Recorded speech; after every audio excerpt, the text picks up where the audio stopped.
Hi, it's meteorologist Joe Fearing, the Storm Team Made Weather Center. Pretty good Friday across the region. You know, we're not in the real steamy, sweltery, sultry stuff.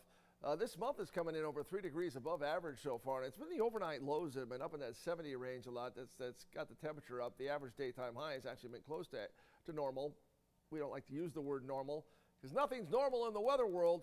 And of course, all the flooding that's going on since last weekend in parts of the country like New Mexico, the heartbreaking situation in Texas, and the Carolinas. You know, there was a tropical storm named Chantel last weekend down there.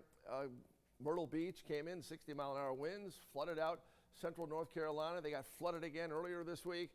And so for us here, all things considered, this mid-July weekend is doing just fine, although you will note the day, Saturday and Sunday, will start cloudy and foggy and maybe even a little drizzly, and so it's going to take a while for the sun to come out. And at the southeast beaches, don't be surprised if the clouds hold on and the sun never really comes out. So that's just something to keep in mind, knowing, of course, that solar radiation can get through those clouds and get you a burn easily.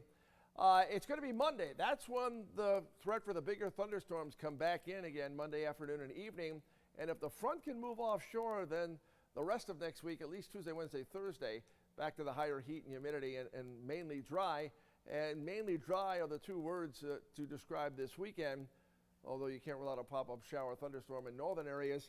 86 is the average high in northern Connecticut, and that's where we were today at Bradley. 84 at Hartford and Meriden. 85 Danbury, Waterbury 82. Look at New London at 73, New Haven 82. So there was a nice sea breeze off the 68-degree water.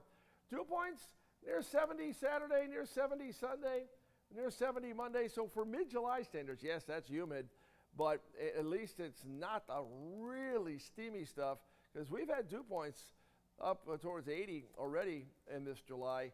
So the low clouds, the fog, the drizzle to start Saturday, then the sun comes out.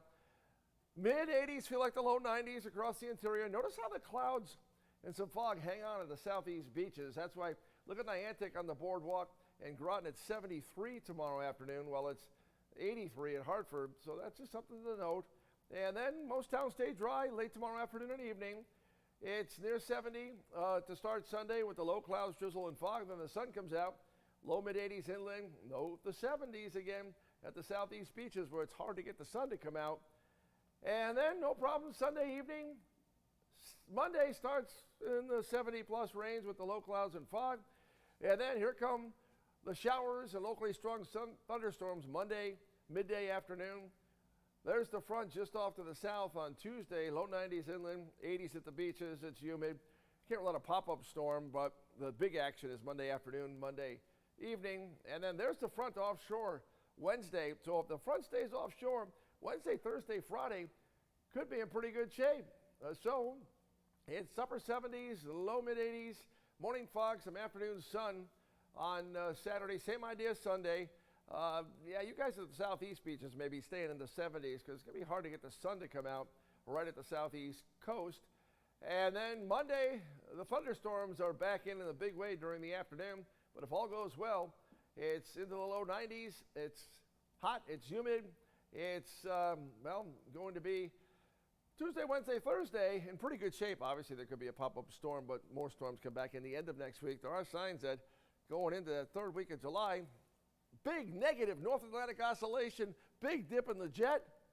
Yeah, the high out in the Atlantic is getting pushed out, and we're going to push in some very comfortable air. So, yeah, let's see if that all works. Not good to have these fronts coming down this time of year. You're getting a lot of trouble with severe weather or stalled fronts and a lot of rain. Remember 2021, we had over 10 inches of rain in July. 2023, we had 14 inches of rain in July. So we don't want to get into that kind of scene. So for now, the scene pretty good for this weekend. Be safe, and we'll keep you updated on air and online all weekend long.